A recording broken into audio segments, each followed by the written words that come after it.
అక్క అంబాసిడర్, నేను బెంజు. అది పోర్టబుల్.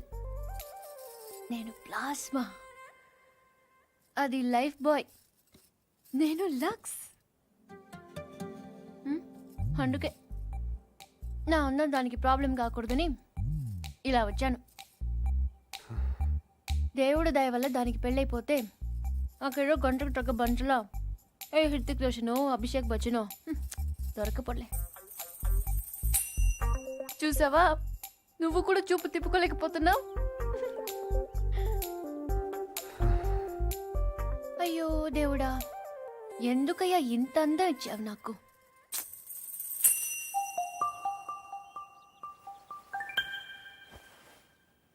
బాధపడకు పూరి. మీ అమ్మ వాళ్ళందరూ అనవసరంగా భయపడుతున్నారు కానీ నువ్వు అంత అందంగా ఏం లేవు.